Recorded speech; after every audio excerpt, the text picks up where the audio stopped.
Namaskar and welcome to NatStrat Conversations. My name is Pankaj Saran. We bring you conversations on technology, geopolitics, security, and economy. Today, we have someone who is a very different kind of guest, unlike most of our earlier guests on the show. This is a follow up to Operation Sindoor, and we thought the best person to talk to us about what happened and where we go from there after Operation Sindoor would be a veteran Air Force officer. So today we have with us Air Marshal Diptendu Choudhury, a very, very distinguished Air Force officer. Welcome, Diptendu, to the show, and it's a great pleasure to have you. Let me briefly introduce Air Marshal Choudhury. He, among other things, is a fighter pilot, and we will talk to him about his career as a fighter pilot and his experience. He has held many senior positions, including Commandant of the prestigious National Defense College of India. He's an author, he's a thinker, he's a strategic analyst from the Air Force.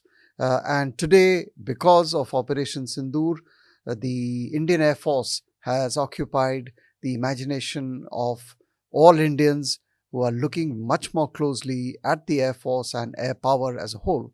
So, Air Marshal Choudhury, very, very warm welcome to NatStrat. Delighted to have you, and thank you for traveling all the way. Thank you so much, Ambassador Saran. In fact, it's a pleasure to be here and a pleasure to be with NatStrat. And I think the moment couldn't have been more opportune. Let us start by, why don't you telling us a little bit about what it is for our viewers to be a fighter pilot? We were talking about how you inducted the Sukhoi aircraft, but you've had thousands of hours of flying as a fighter pilot. Tell us about it.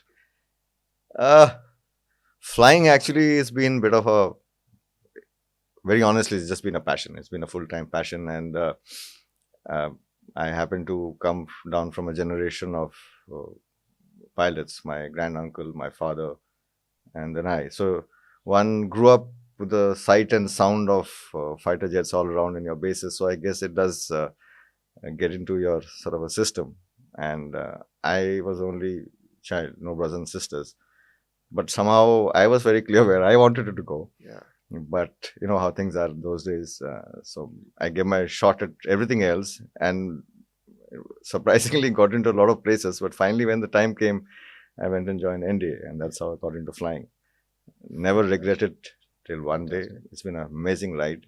Yeah. And I think it's the amazing thing about fighter flying and being in the Air Force. It's you are blessed to be in a profession which is also your passion. Yeah. So I think that's been the most defining thing in my life. Yeah. I mean, you have to be at the top of your game as technology has grown. As a fighter pilot, when you're sitting in this cockpit at huge speeds, huge air power, huge everything, it must be a adrenaline rush like no other, I suppose. It is. I mean, that's why this probably rated at par. This is the most, I think, two most dangerous professions are fighter flying and Formula One racing. Yeah.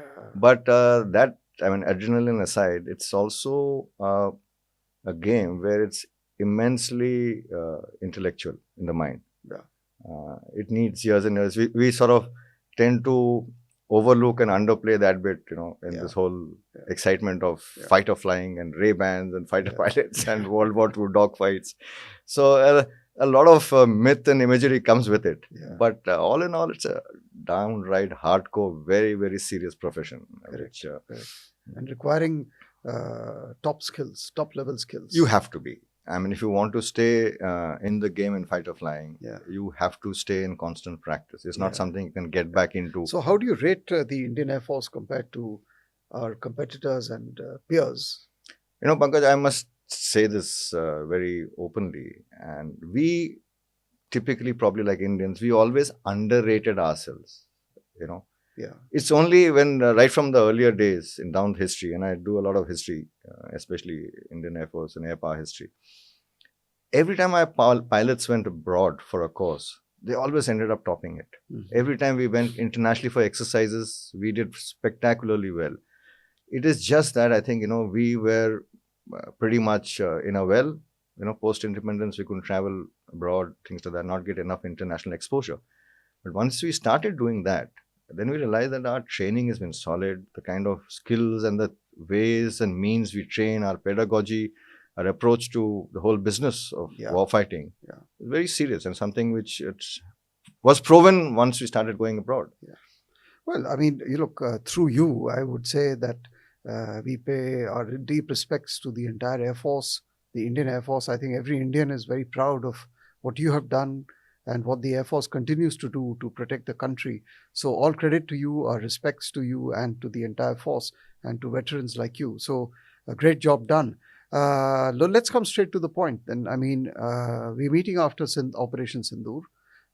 How do you feel?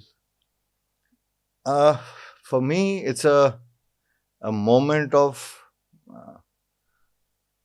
very crudely put, I told you so. It's something which I had firm belief that in India, we have always underrated and underestimated our air power. And we have not really leveraged air power in its truest and fullest sense from a national security perspective, like most of the other nations do. A lot of reasons of the past, I mean, we can discuss that along the way. But the fact of it is, it's a moment of redemption where air power has come back into the game, and with the centrality it should never have lost. Right from all our wars, 1940, post-independence, 47 onwards, 47, 62, 65, 1999, Kargil, we were restrained and constrained as a Air Force. From 47, we couldn't commit all our forces. We couldn't activate the cordon sanitaire, which Patelji wanted at that point in time, so that we could attack the insurgents at the border. But that was denied. We couldn't commit all our squadrons. 62, I think that's a tragedy which we will never sort of forgive ourselves. The ghosts still haunt us, that not bringing in offensive air power into the game. And I think it would have been game-changing. Really, it would have possibly changed the things are in South Asia at this point in time. In fact, the whole of Asia. 65, we were again constrained. We couldn't commit all our forces because more than about 40% of our forces were committed to the east for a possible Chinese option. And till initial stages, we were not allowed to go on the offensive. We couldn't go and carry out preemptive targeting. We couldn't hit their airfields. Still, we were hit. So we were constrained again.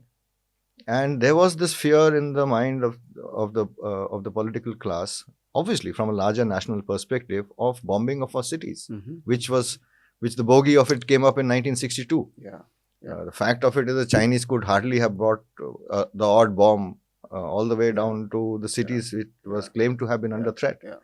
65, that fear came. But I think that time, Marshal Arjun Singh had actually put it across very clearly to the then Prime Minister, saying that, look, even if they do bomb our cities, it will be minuscule. Minuscule. But today, what you see was a fear has happened. War has reached our doorsteps. Look at the world over. There are bombs going off in a city anyways.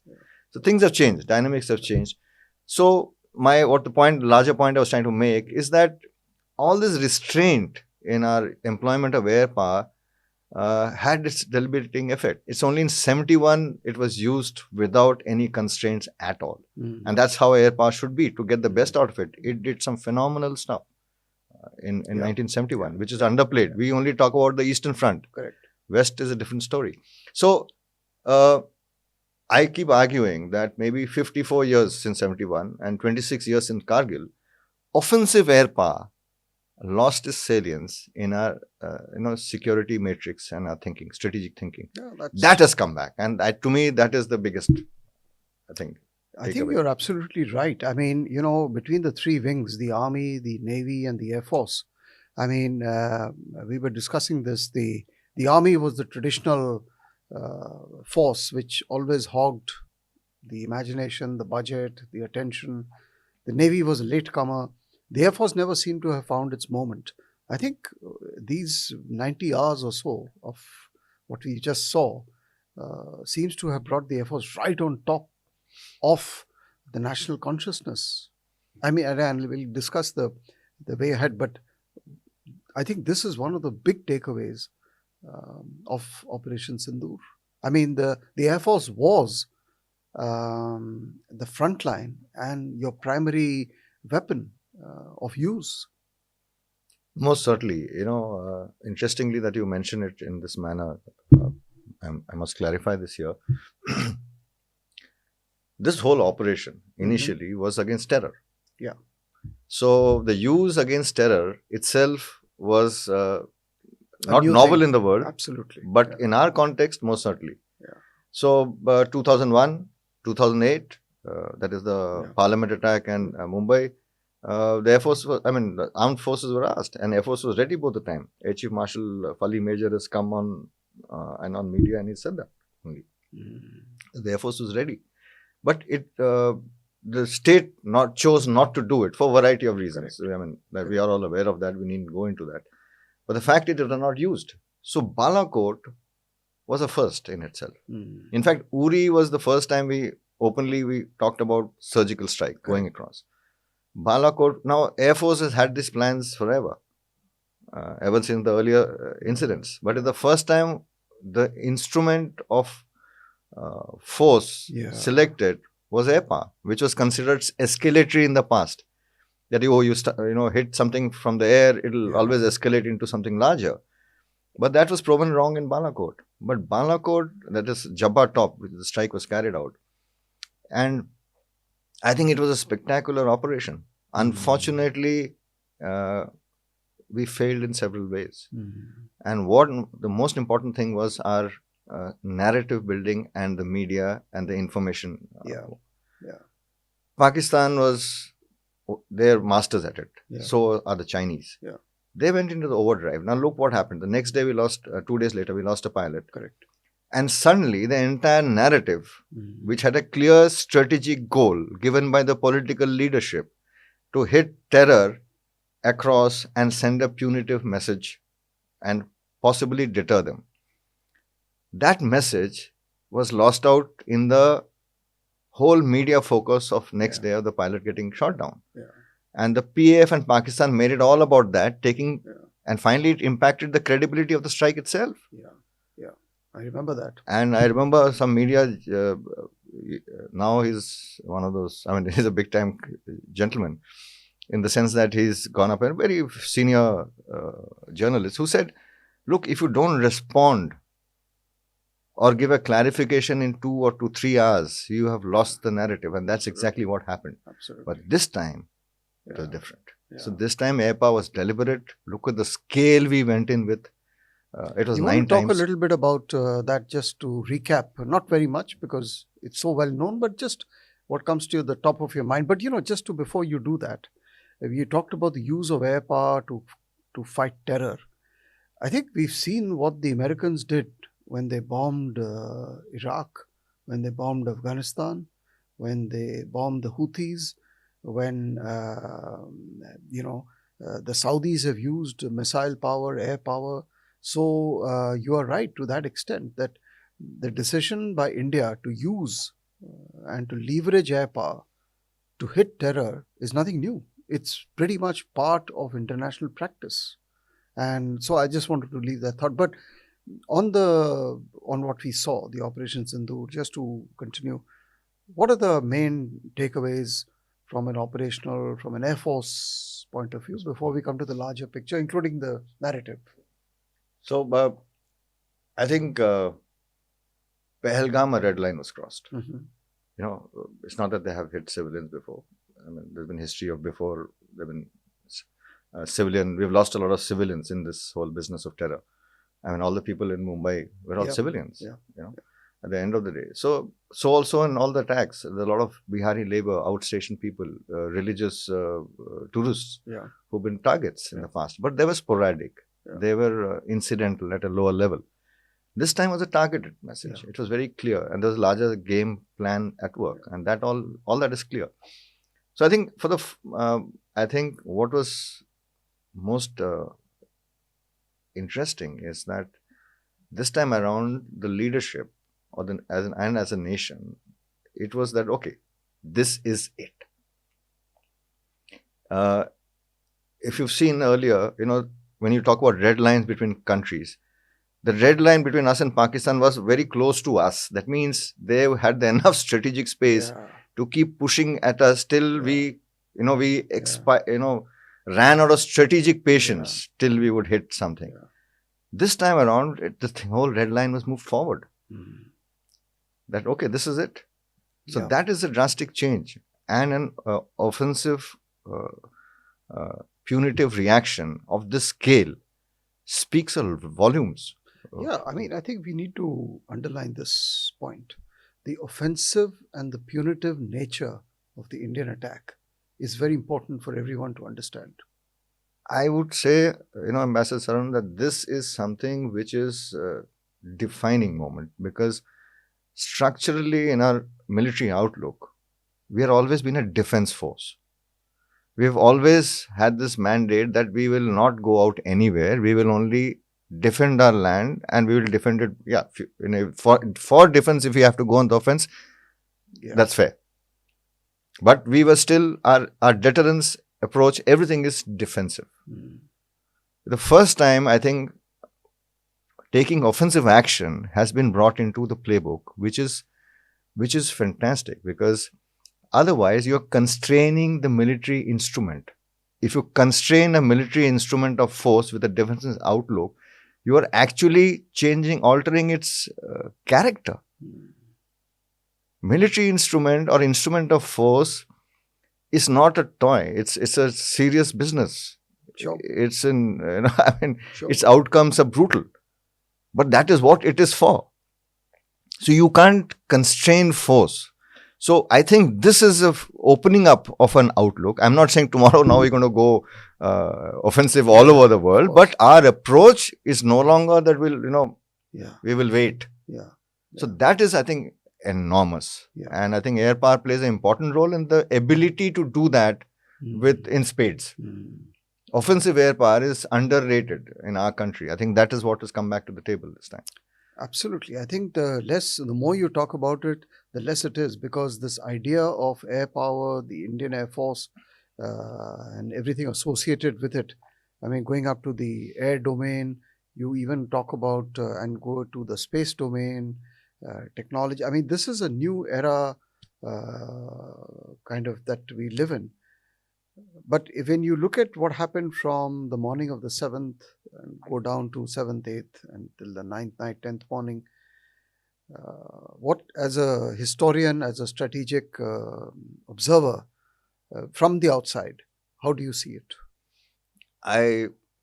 I'm under no illusion that I'm an historian or a strategic observer. No, you are. But I do think a little bit about all this stuff. We need people to think, especially in the Air Force. Yes, most certainly. I agree with that. No, but I think what was really interesting is, even this time, our first response was only at terror. Yes, correct. But terror in a scale which I think took the adversary by surprise. See, please understand, after Balakot, surprise is out of the window. Anything under these scenarios, there is no longer the element of surprise. It was probably the possibility of a hitback was so high in the minds that they were already naming dates that, Correct. Other side, is din ko marenge. Correct. So that was no longer there. And that is a huge challenge to the military traditionally. If surprise goes out of the window, you have a difficult time. But what did we do? We adopted a philosophy that we will hit back at a time and moment of our choosing. Right. That gives you enormous leverage. It gives you time to plan things out, work things out, and do it in a manner, because surprise can only do a limited action. But when you do it in this manner, your scale can be so much more. Cold and calculated? Absolutely. In fact, I've written it in some piece of mine when I said, vengeance is best tasted cold. So I think we had enough time. We were able to marshal our resources. There were 21 targets. We could have hit all 21. We hit 9. That would have taken, even 9 would have taken enormous planning, prioritization, selection, getting resources together, from all elements, and doing it all as if it's not happening. So that's immense. 9 targets being hit in depth. That means 4 in Punjab for the first time. 5 in POJK. First but look, time, First actually. time. And look at the depths inside. Bahawalpur and Muridke. I mean, in the sense that, so that says a lot. Yeah. And again, the target was restrained, calculated, calibrated on terror targets. Yeah. But most of it was air orchestrated. Yeah. PAF has a chip on his shoulder about the Indian Air Force, which is not Yeah. surprising. I mean, this goes back a long time. What is this chip? They always, it's been the two nations, between the two, PAF had a, I'll say, a tenuous relationship with the Pakistani army from the earlier days. And but they were being the darling of the nation. The Fizaya or the Pakistani Air Force is always been looked up to in high esteem by its Air Force because, right, it's created an alternative narrative. Yes, fine, most certainly. I mean, I am the first person to say it's a professional Air Force. The committed aviators there who get in the serious business of defending the nation.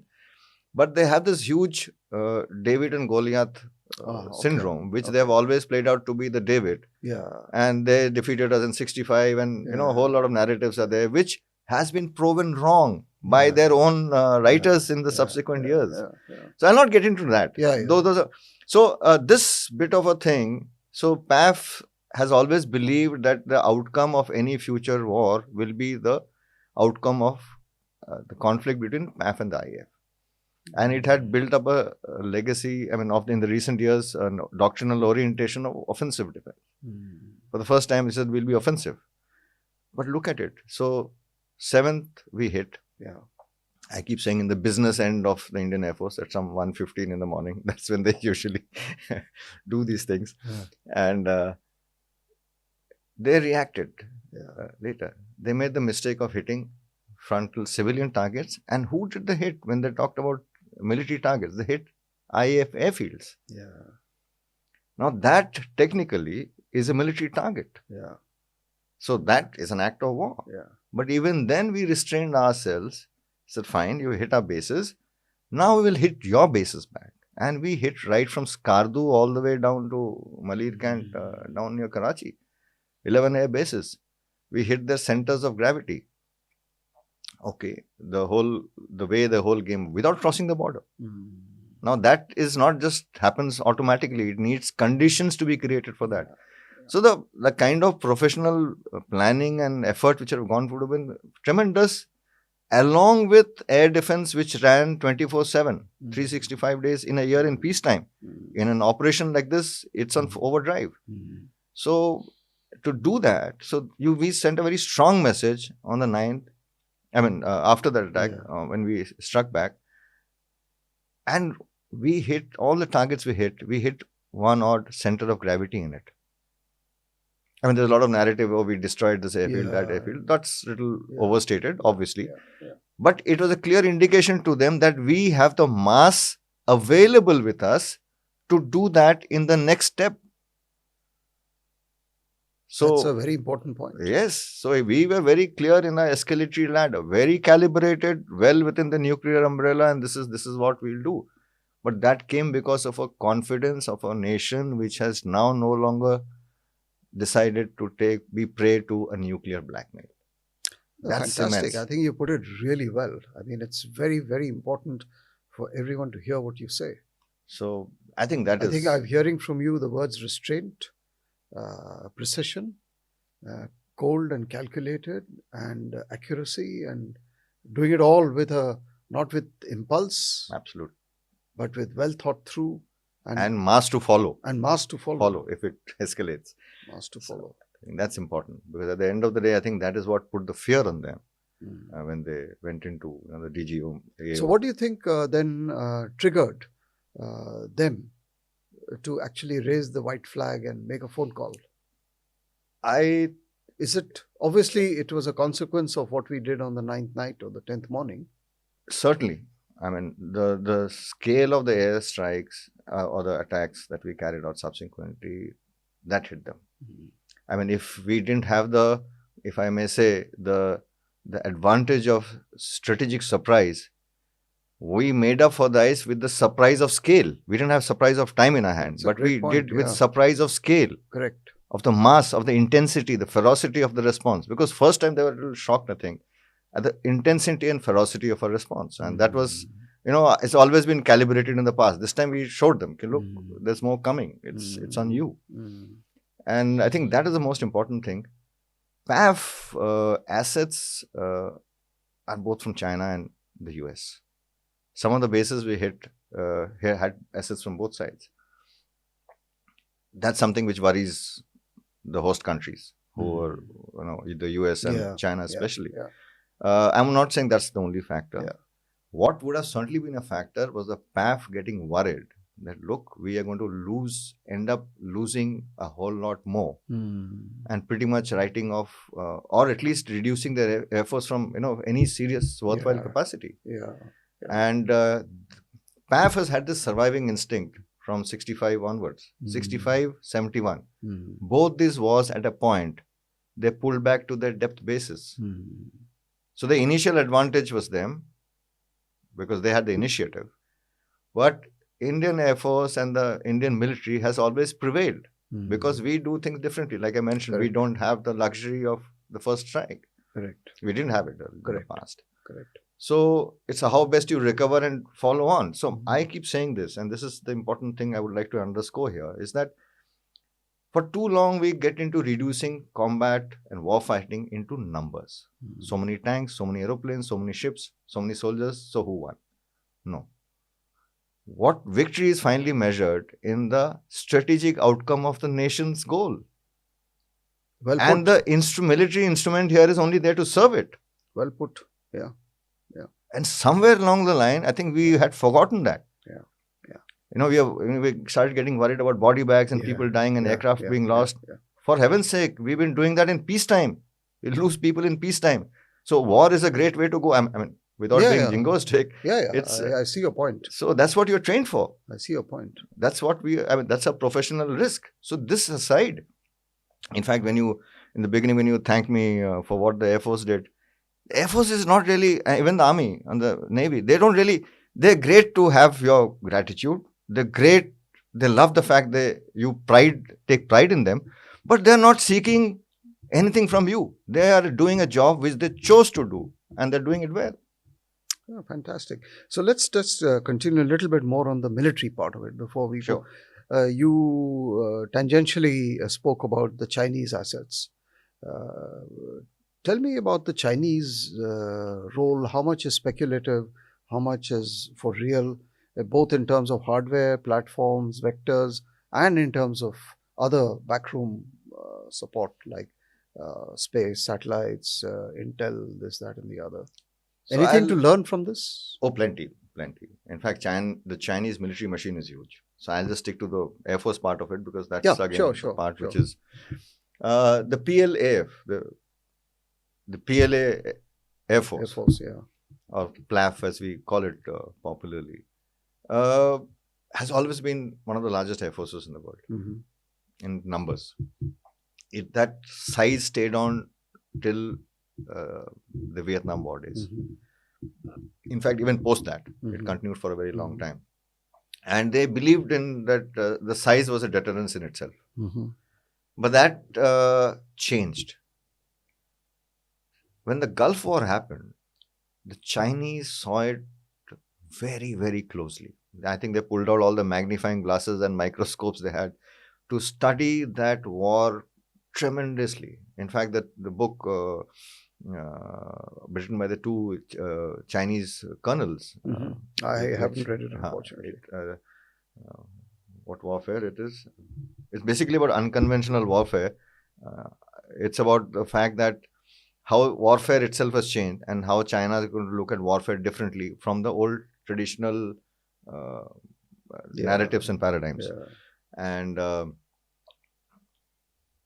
it's one of those moments. I'll get the name back. Anyway, the point is, they wrote a series of white papers, defense white papers, and I have studied each of them at length, because every white paper set a certain goal for the Air Force. And every goal was incremental. I think in the span over the next decade plus, they have transformed the Air Force. They have downsized, they made it leaner, meaner, and now high on technology. A huge chunk of the Air Force is an advanced set of platforms. So there's been a huge transformation. And actually the Chinese, who haven't seen a war since Korea, that was early 50s, least of all the Chinese Air Force. Look at the way they are leveraging their air power in Taiwan and South China Sea. Just see it. I've been watching that very closely. Within 5 years of few stray, stray violations of Taiwanese airspace, now they've reached a level where the median line, which is the divides Chinese and Taiwanese airspace, it's lost its consequence. It's of no relevance. They're violating the airspace in large numbers. They are trying to push the Americans out of the first island chain. They have now having dominated the maritime spaces, they have this anti-area access denial strategy, which tries to prevent the US forces coming in. It has now used the vertical domain of air power, strengthened in so much, it's got the US worried. The US Chief of Staff, Mark Welsh, I think he said it in 2019, that by 2030, the Chinese Air Force will be bigger than us. So that's a huge worry. So China has this huge boom, untested weapons, which has, huge amount of capability changes, which has got everyone worried, especially the Americans, trying very hard to prove their success of their weapon systems and this. So a lot of narrative will be there, both sides, plus and minus. But how much did they, do you think, in your estimation, help the Pakistanis? Oh, amazingly. Because Pakistanis initially in this particular episode. Yes, but historically, of course, Pakistani Air Force were with the US till the F-16s. They strategically leveraged the US to keep the F-16s going and switched over to China for the aviation industry long back. Kamra, they have this aviation factory there, which has been producing platforms with the Chinese for the longest period of time, and all kinds of platforms, and they take pride in it. So the Chinese aviation industry has been plugged in with the Pakistani aviation industry for the longest of times. And they've joint produced a lot of platforms, and they've take part in exercises, which is called the Shaheen. It's only between the PAF and the PLAF. And they started in 2011. They've gone through 10 iterations. Last was in 2023. So what are they doing? One side is benefiting from technology, weapon systems, logistics support, weapon support, supply chain. Other side benefits from exposure, training. It gets all the information on Indian Air Force tactics, our strategy, our war fighting methods. And they are training to fight together. So tomorrow, there's no way of telling whether, who's sitting in which platform, because both are J-17s, both have ZDK AWACS aircraft, similar platform, they've trained together. So the point I'm trying to make is there is a overt and covert collusion as well. It's been there for years. Now it's out in the open. I think 3 weeks before all that, it flew in a whole lot of PL-15 missiles. So most certainly it knew what was coming. It was preparing. So there has been. So where do we go from here? Now, that is a big question. I mean, in terms of, let's break it up into doctrine issues, into hardware issues for us, into technology issues, and then the broader geostrategic issues. But first, starting with the doctrine. On the Air Force by itself and vis-a-vis the other three services, in terms of the way we organize our military machine, your thoughts, what do you think? So, I mean, these are all big questions. No, absolutely. We don't have much time. No, we'll hit all of them briefly with the key aspects.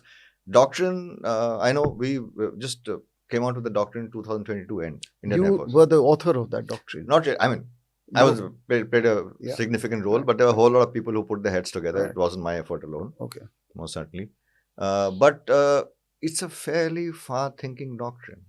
It caters for all these things. You're confident about it? Very sure. Very, very sure. The problem is, Air Force has a problem. Because it changes so quickly technologically, that means weapons get better and better so quickly. In my service life, I start from gun tactics to close combat missiles, to beyond visual range missiles, to long range beyond visual missiles, radars which saw 10 kilometers to now in hundreds of kilometers, all within my service life. With every change came change of capability, means change of tactics, change of concepts of operations, change of doctrines of use. It doesn't happen so fast in the other services. So that's why Air Force people have a trouble and difficulty in keeping up with the Air Force's doctrinal changes. So this is one aspect. But yes, doctrinally, what has really come about is the use of air power in the lower end of this conflict spectrum. That means technically we are not at war. Technically we are in peace or no war, no peace situation. Correct. So use of air power offensively, kinetically, has now come into the lexicon of using it against terror. It's now, like as official as it can get. Absolutely. So what has got defined, the upper end of the spectrum remains. There is no change. Air power is there in a big way. But this part of the spectrum, which it wasn't there, it's now come in. Another aspect which has come in, which I think should take more traction, is what we discussed earlier, the offensive part. So that is what doctrinally from the Air Force perspective. See, Air Force has been joined with other services from a long time. Simply because the Army needed air power, Navy needed air power in the past. They most certainly need air power. Ideally, they should have their own air power. But they can't afford it. Most countries can't. Only few countries have the luxury of being able to do that. Now, that's the reality of it. So, the Indian Air Force is his core competency is air power. The problem is, in this absence of not having had a war in a long time or this offensive threat, people forgot what the Air Force's actual role is. Is offensive air power, is strategic targeting the adversary deep and hard inside, which no other service technically can do on its own. Absolutely. Air Force does it. That's our primary role. It got reduced to focus on air defense. This is an important aspect.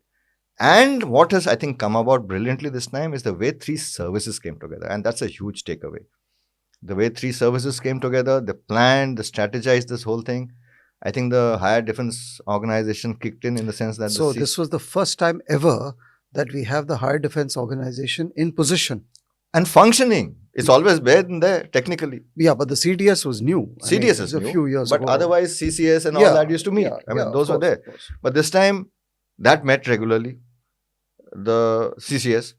The PM called the CDS, the three service chiefs along with the RM and the NSA and few critical people. That was to clear political directions were given.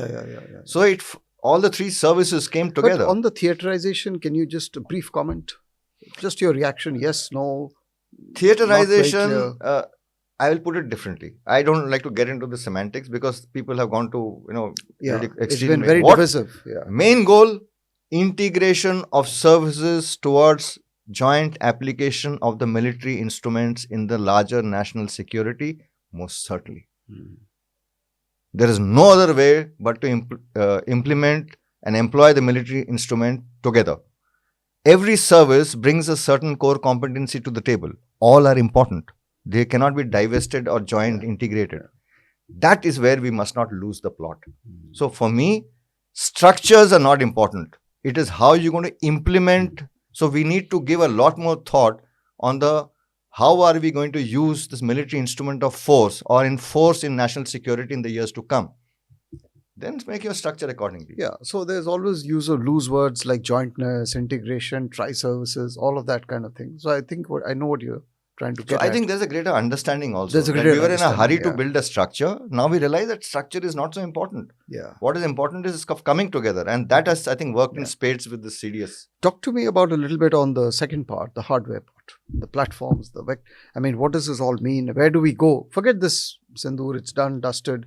Where do we go? When you talked about technological obsolescence and the fact that you're constantly trying to keep pace, how do you see this for the Indian Air Force? It's a difficult business for any country. Air power is expensive. Air power is a challenge to keep up with. That's why doctrinally people can maintain large air forces. But unlike all the Western narratives which we take of employment of air power historically and especially in the recent past, there's one big difference with India. There is no air opposition to the West. In any of it, they have not faced serious air opposition in most places, not been there at all. Whereas in our context, we have two strong air forces. One is a near peer and one is a larger air force. And those air forces are well inducted and entrenched in the military strategy flowing out of the larger national strategy. So there's a huge difference there. So in our context, I think this coming back of air power doctrinally in the larger military matrix is a huge takeaway. That you have to bring and consider air power right from the planning stages to, how much of the fact that you have platforms of different origins, the Mirage, Sukhoi, what is the downside of all of that? And secondly, how fast do you think we should now proceed on the space domain? So two quick thoughts in this. One, numbers do matter, especially like I mentioned, when you have two adversaries. Yes, when you have two adversaries like we have, with strong air forces and which are growing stronger in numbers and in qualitatively as well, quantitatively and qualitatively, we have a problem. Our challenge has been always our national and international alignments. We've always been, held hostage to international circumstances. So we've had no choice. We had to get from our arms from whoever was available to give it to us at that point in time. Otherwise, why would we, go across this, have a system where we have so many platforms? It's a maintenance and logistical nightmare to maintain it. Then when in a modern day, the systems don't talk to each other, those need technological addressal. It increases the cost.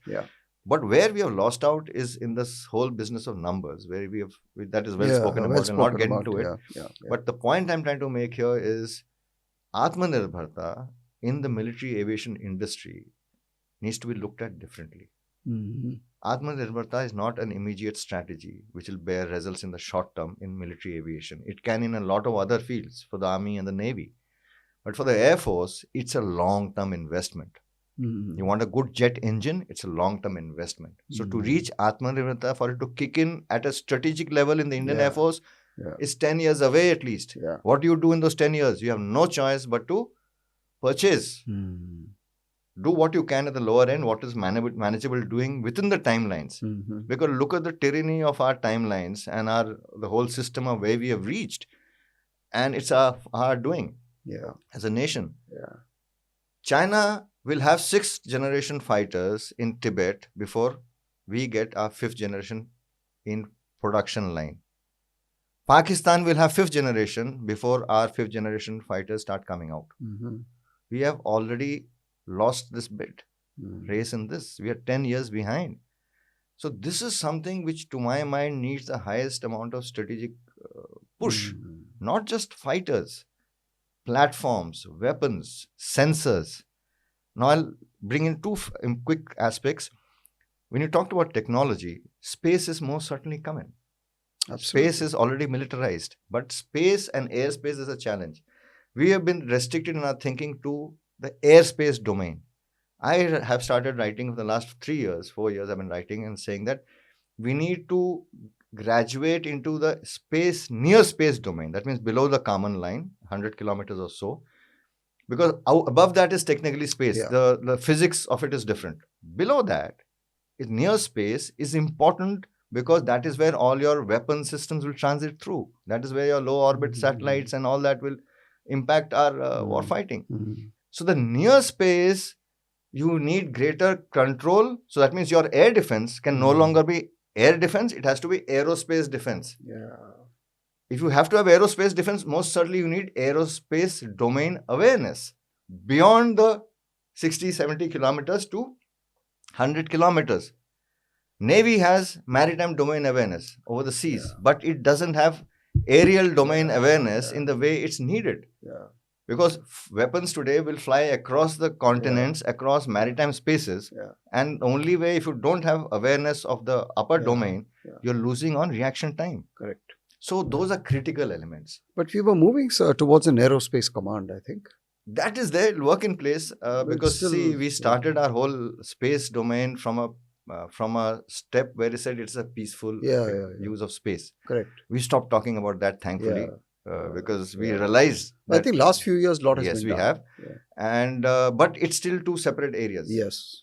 Yes. So it'll take its time, its natural Yes. time. But the way, speed at which the Chinese and the US, and especially the Chinese, are going ahead in it, is that their applications have spilled over to the military domain in a huge manner. The Like, space technologies. Absolutely. And that is what would have been given them the humongous amount of help this time. Yeah. So great. I think let's also just wrap it up by talking about the geostrategic significance of what has happened in terms of, do we need better friends? Do we need better sources of technology? How do we cope with, because the Pakistanis are also going to take away lessons from all of this. So are we okay in terms of managing on our own? That is absolutely, I think, the kicker of a question. And well, we can just touch upon it. No, but very important, because finally it's about that. Yeah. Finally, it's about where do we go from here. This is done and dusted, or in whatever form or manner, or whatever it will morph into. Sure. You are the best person in the game to know that there are no permanent friends and only interests. And I think that is something we have learned it well. But we have also learned that there are limits to it. Absolutely. Real limits. Real limits to it. Yeah. Should something happen and we get into a conflict, it will always and only be India's war. Other than certain support benefits, which will wax and wane with your international alignments at that point in time, because you cannot predict when you're going to go into the conflict. Correct. It's the geopolitics of that time which will dictate what kind of support you will get. So that is something which is, I think, always tenuous. You can't really plan for it. And that's why we are always short-term in our thinking. But we need to take a long-term approach. We've been a nation for too long surviving on short-term strategies, from a political tenure to someone's stated tenure at a position as a nation. If you want to make this a nation of consequence, you have to at some point start working on your long-term view. And no long-term view in today's and future world can survive without a strong deterrent, a military instrument which is capable of doing what it can, but it most certainly needs to be strengthened. So that is one aspect we need to bear in mind. Geopolitically in this region, I think things are not going to change, very frankly. That's the tragedy of it. It'll get more complex as China gets more assertive. I dread to think what will happen if Taiwan gets resolved from their perspective. So I think it's this uncertain world it will remain. But what is important is, I think India has more than shown its capability to stand alone, take decisions alone, and not really get influenced necessarily entirely. But it comes with a danger in itself, because when you get stronger like this, you will also bring a certain amount of distrust. No one likes strong players to growing somewhere else. Well, thank you so much, Marshal Choudhury. This is a fantastic tour de horizon of the military, the geopolitics, the technology. But we just touched the surface. There is so much more. But obviously, you've written so much, thought about it all. And it's great to actually hear a senior Air Force officer speak like this. And there could be no better time than this to have this kind of a discussion. So all power to your elbow. Please do keep writing and giving us insights into current and future. And once again, thank you so much for coming and talking to us on all of these critical issues, of which I think there is a huge amount of interest today in India. Thank you so much. Thank you so much. It's been a pleasure to be here, and I think I greatly enjoyed this whole experience. Wonderful. Thank you very Thanks much. a lot. Thank you so much. Dear listeners, thank you so much for joining us. I hope you enjoyed the conversation with Air Marshal Diptendu Choudhury, a veteran fighter pilot, veteran Air Force officer. We've discussed so many different facets, and I hope you will continue to watch our shows. Thank you until we come back to you again. Namaskar.